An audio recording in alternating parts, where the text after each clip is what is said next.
Sir फिर project tiger में आपका एक बहुत ही इम्पोर्टेंट रोल है।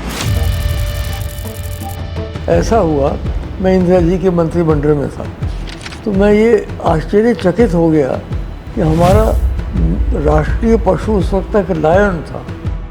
तब इंदिरा जी को प्रार्थना की कि भाई राष्ट्रीय पशु जो है वो आप लायन से बदल के टाइगर बना दें। तो उनको भेजा, उन्होंने कर दी। तो मेरी ही वजह से टाइगर नेशनल एनिमल बना। क्या सर डेवलपमेंट और इकोलॉजिकल बैलेंस को एक साथ चलाने का कोई बड़ा कठिन है, यही तो बैलेंस कठिन है। अब देखिए, मैं आपको एक उदाहरण दूँ। पहाड़ों में इन्होंने 4 लेन बना रखी, मैं उसका विरोध करता। सर प्रोजेक्ट टाइगर को शुरू हुए बहुत वक्त हुआ, तो अभी करंट सिचुएशन में आपके हिसाब से क्या उसने वो अचीव कर लिया है? Thank you so much for joining us today sir. कुछ छोटे मोटे सवाल है जो वाइल्ड लाइफ एंथुजियास्ट, जो वाइल्ड लाइफ लवर्स जानना चाहते हैं। पूछिए पूछिए। तो पहला तो सर शुरू करते हैं थोड़ा सा आपके चाइल्डहुड के बारे में कि कैसे नेचर से और आप जंगल तो प्रोजेक्ट से। टाइगर से शुरू करने वाले थे। सर थोड़ा सा एक समरी दे दीजिए कि जंगल और नेचर से कनेक्शन कैसे हुआ? जंगल और नेचर से कनेक्शन इसलिए हुआ कि कश्मीर में जहाँ हम रहते थे जी। वहाँ हमारे घर के चारों ओर पहाड़ थे और जंगल थे, और जंगल में जाते थे। कभी पिताजी शिकार खेलने जाते थे, उनके साथ हम जाते थे। एक डाची गांव बहुत प्रसिद्ध जगह है जहाँ ये हांगुल की आखिरी रिजॉर्ट है, वहाँ भी जाते थे हम। तो मुझे बड़ा अच्छा लगता था जंगलों में जाना और पर्वतों और पहाड़ों दरख्तों के बीच में रहना। सर फिर प्रोजेक्ट टाइगर में आपका एक बहुत ही इम्पोर्टेंट रोल है। जी और हाँ, सबसे बड़ा तो ये कि टाइगर को नेशनल एनिमल बनाने में बहुत इम्पोर्टेंट रोल सारा है। किस्सा सुनाऊँ तो मैं? जी जी बिल्कुल। ऐसा हुआ, मैं इंदिरा जी के मंत्रिमंडल में था। एक दिन उन्होंने मुझे कहा कि देखिए, Indian board for wild life जो है वो कुछ शिथिल हो गया था, क्योंकि महाराजा मैसूर से उसके अध्यक्ष बहुत योग्य व्यक्ति थे, लेकिन वो ज़्यादा घूम फिर नहीं सकते थे। तो मुझे कहा तुम ले लोगे? मैंने कहा ज़रूर लूँगा, मुझे बड़ा शौक़ है वाइल्ड लाइफ का। तो फिर मैंने कहा ठीक है। तो पहली मीटिंग पे रणजीत सिंह जी भी थे, वगैरह भी थे, तो सिर्फ इंट्रोडक्शन हलो हलो हुआ। दूसरी मीटिंग पे जब मैंने देखा तो मैं ये आश्चर्यचकित हो गया कि हमारा राष्ट्रीय पशु उस वक्त तक लायन था। तो मैंने कहा भी लायन तो ठीक है, बड़ा शानदार होता है, लेकिन वो भारतवर्ष के एक ही कोने में मिलता है, वो जूनागढ़ और वो गुजरात के कोने में। और टाइगर जो है वो तो सारे देश में फैला हुआ है, हिमाचल से लेके केरल तक और गुजरात से लेके बंगाल तक। तो मैंने कहा कि ये तो बात बनती नहीं है, हमें बदलना चाहिए नेशनल एनिमल। तो हमने उस कमेटी में, दूसरी मीटिंग में, एक रेजोल्यूशन मैंने इंट्रोड्यूस किया जिसमें हमने तब इंदिरा जी को प्रार्थना की कि भाई राष्ट्रीय पशु जो है वो आप लायन से बदल के टाइगर बना दीजिए। तो उनको भेजा, उन्होंने कर दिया। तो मेरी ही वजह से टाइगर नेशनल एनिमल बना। कुछ चैलेंजेस आए होंगे सर तब लोगों ने? बहुत सारे चैलेंजेस तो खैर आए थे। एक तो हमें शिकार बंद करना पड़ा। जो सफारी चलते थे ना, बहुत सारे लोग थे, कुछ मंत्रिमंडल में भी थे जो शिकार प्रोजेक्ट चलाते थे, वो बंद करना पड़ा। और नए कानून बनाने पड़े, जिसमें वाइल्ड लाइफ एक्ट जो बनाया था पहली बार, उसमें भी मेरा बड़ा हाथ था। तो प्रोजेक्ट टाइगर शुरू हमने किया 9 प्रोजेक्ट से, और मेरे डायरेक्टर थे कैलाश शांखला, बहुत अच्छे राजस्थान के एक फॉरेस्ट ऑफिसर थे। तो हमने वहाँ से शुरू किया काम। आज सर 58 टाइगर रिजर्व्स हो जी चुके हाँ, हैं। देखिए ना।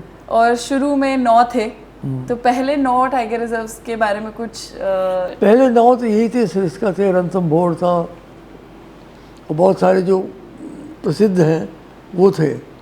तो क्योंकि हमने कहा शुरू तो कम छोटा करेंगे, अब तो बड़ी अच्छी बात है, कहाँ 9 कहाँ 58 है इस समय। और टाइगर भी अब 3000 के ऊपर हो गए हैं। जब हमने लिया था उस वक्त घटते जा रहे थे टाइगर। और फिर मैंने विधिवत इसको 13 अप्रैल 1972 में कॉर्बेट नेशनल पार्क से, जो हमारा एक चुना हुआ था, वहाँ से मैंने इसका उद्घाटन किया था। सर पहले 9 टाइगर रिजर्व चुनने में क्या सोच थी, कुछ उसके बारे में बताएंगे? कैसे डिसाइड किया कि चलिए? देखिए, सारे हिंदुस्तान में हम करना चाहते थे, कोई दक्षिण में, कोई उत्तर में। कॉर्बेट नेशनल पार्क भी आ गया, राजस्थान भी आ गया, दक्षिण में भी आ गया, उत्तर। हमने चाहा कि भारतवर्ष के हर कोने में एक एक प्रोजेक्ट हो जाए। आपका फेवरेट टाइगर रिजर्व बताएंगे सर, कौन सा? फिर मेरा तो फेवरेट टाइगर रिजर्व यही सरिस्का है, कि सबसे नज़दीक है दिल्ली से, और वहाँ टाइगर देखना भी काफ़ी आसान हुआ करता था। अब पता नहीं है कि नहीं। टाइगर्स तो हैं सर, दिखते हैं बहुत अच्छे। सर प्रोजेक्ट टाइगर को शुरू हुए बहुत वक्त हुआ, तो अभी करंट सिचुएशन में आपके हिसाब से क्या उसने वो अचीव कर लिया है जो? कुछ तो अचीव किया है। एक तो 58 हो गए हैं आप कह रहे हैं रिजर्व्स, वो स्वयं में एक उपलब्धि है, इतने रिजर्व्स हो गए। क्योंकि याद रखिए, जब टाइगर रिजर्व बनाते हैं तो केवल टाइगर नहीं बचता है, वो जितने पशु पक्षी हैं उसमें वो सब बचते हैं। It's not only for the tiger, it's for the entire environment. इसलिए 58 बन गए हैं वो स्वयं में। दूसरा, टाइगर की संख्या भी बढ़ गई, जो प्रमुख हमारा ध्येय था। तो दोनों चीज़ों देखी जाए तो मुझे तो बहुत कामयाब लग रहा है।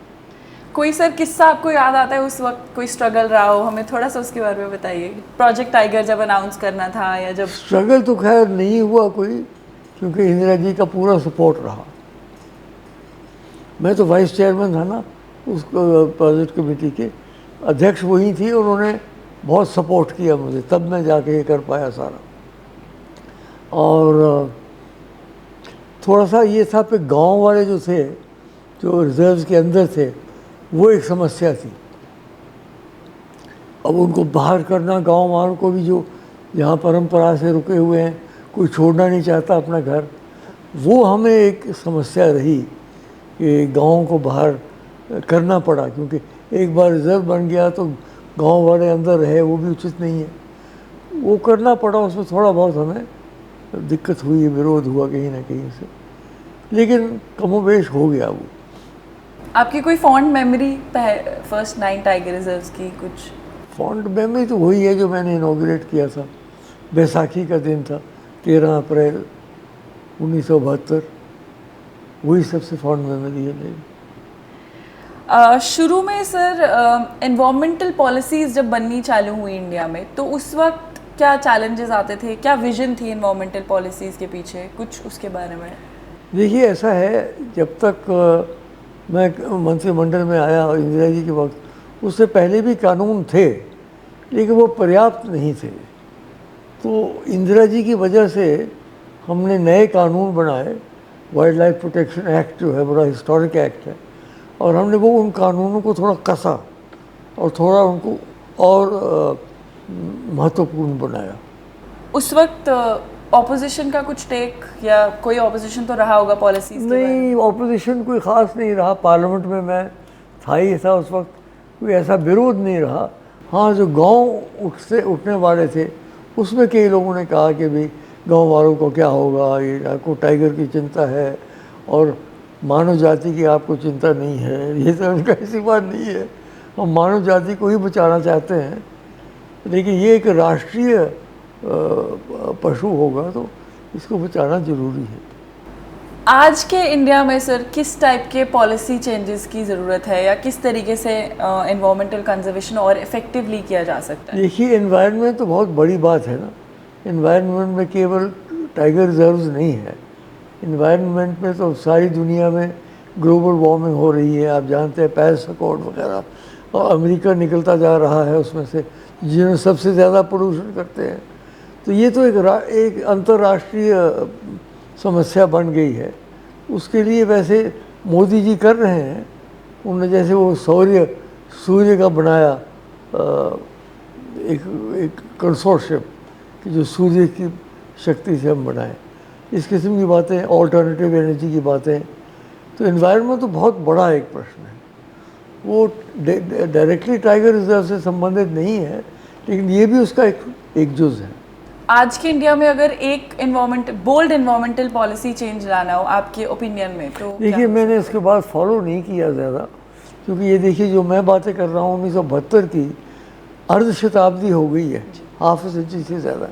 तो मैंने उसके बाद मैंने सारे कानून फॉलो नहीं किए, लेकिन मोटी बात तो ये लग रही है कि वृक्षों को किसी सूरत में काटना नहीं चाहिए, और वो तो कठोर बनाए भी हैं कानून, तो उनको बचाना चाहिए, क्योंकि वृक्ष जहाँ हैं वहीं पानी भी होता है, वहीं ऑक्सीजन भी होता है।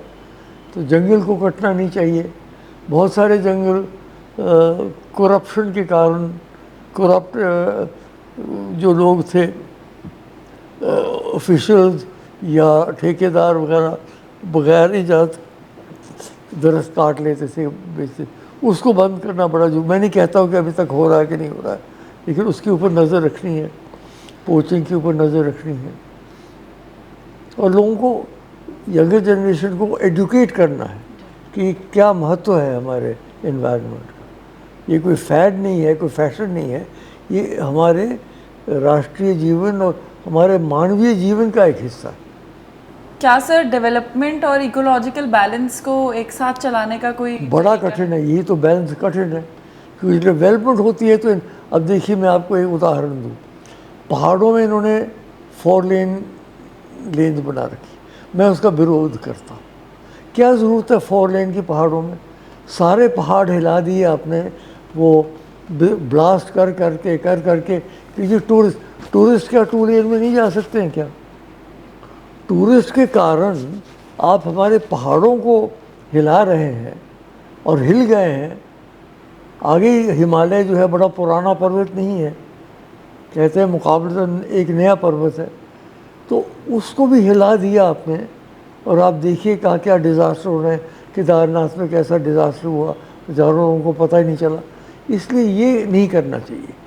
जो मैदान में कानून है सड़कों के, वो बिल्कुल ठीक, वो कानून पहाड़ों में नहीं, पहाड़ों के लिए ख़ास कानून बनाना चाहिए। ये मेरी एक दरख्वास्त है। गडकरी जी बहुत अच्छा काम कर रहे हैं, बहुत अच्छी सड़कें बना रहे हैं, कोई शक नहीं, नेशनल हाईवेज बना रहे हैं, लेकिन पहाड़ों के ऊपर कुछ कृपा कीजिए। एजुकेशन सिस्टम कोई रोल प्ले कर सकता है सर बहुत बड़ा, कंजर्वेशन? क्योंकि शिक्षा के माध्यम से ही तो बच्चों को पता लगेगा कि एनवायरनमेंट क्या चीज़ है। बहुत सारे बच्चे तो आजकल शहर में पढ़ते हैं, उन्होंने तो वृक्ष भी नहीं देखा हुआ है कोई।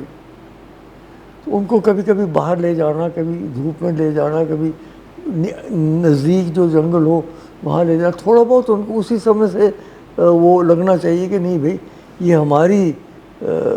ये हमारी एक पुरानी आ रही है एक देन भगवान की और इस पृथ्वी की, उसको बचा के रखना है। ये बच्चों को सिखाना पड़ेगा छोटी उम्र से। ऐसे बहुत से लोग हैं सर जो जंगल पसंद करते हैं, जो as a passion, as a hobby जंगल जाते हैं, तो वो लोग अपनी कैपेसिटी में बहुत ही लिमिटेड काम कर सकते हैं एनवायरमेंटल कंजर्वेशन के लिए। तो उनके लिए कोई सजेशंस देना चाहेंगे सर? वो क्या करें, वो किस तरीके वो तो अपना करते रहते हैं जो प्राइवेटली जाते हैं। हमारे यहाँ वर्ल्ड वाइफ WWF भी ब्रांच है यहाँ, पता नहीं आजकल अध्यक्ष कौन है उसमें, मैं जानता हूँ वो अध्यक्ष, उनका काम अपना है। एक बात याद रखिए, केवल सरकार का काम नहीं है, इसमें NGOs को मिलना है, इसमें पब्लिक को मिलना है, तब जाके ये राष्ट्रीय कार्य बनेगा। केवल सरकारी कानूनों से या सरकारी दस्तखत से ये बात नहीं होती। ये तो एक जीवन की का हिस्सा है ना ये। तो जब तक लोग इसमें सम्मिलित नहीं होंगे तब तक ये कैसा चलेगा आगे। सर हमारे तो यही सवाल थे, अगर आप अपनी एंड से कुछ भी ऐड करना चाहें, कोई एक्सपीरियंसेस शेयर करना चाहें। नहीं, एक्सपीरियंसेस क्या शेयर करूँगा, यही करूँगा कि जो ये अभी चल रहे हैं, जो आपने अभी बताया कि 58, मुझे नहीं पता था कि 58 हो गए हैं, मुझे बड़ी प्रसन्नता हो रही है इस बात की। और टाइगर सेंसस में भी 3000 हो रहे थे, तो इस काम को लगे रहिए।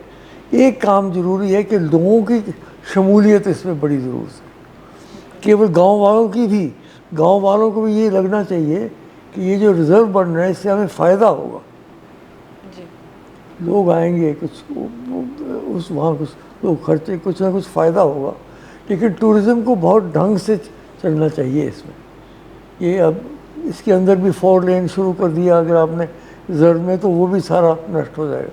लेकिन टूरिज़्म हो सकता है, बाहर बाहर बन सकते हैं कैबिन, जो हर लोगों को कुछ आमदन आ सकती है, लोग पैसा खर्चेंगे टूरिस्ट आके। और देखने योग्य हमारा डायमंड। और एक नया जो चीता वाला बनाया ना इन्होंने, ये बड़ा दिलचस्प है। मैंने पूरा उसको देखा नहीं है, लेकिन ये विचार कि एक ऐसा पशु जो पहले हमारे यहाँ होता था, जिसकी पृष्ठभूमि बहुत पुरानी है और जो गायब हो गया था यहाँ से, उसको फिर से यहाँ स्थापित करना एक, मैं समझता हूँ, बड़ी हिम्मत की बात है। और मैं चाहूँगा कि वो कामयाब हो। Thank you very much sir, बहुत अच्छा लगा ये सब जान करके। धन्यवाद। Thank you very much.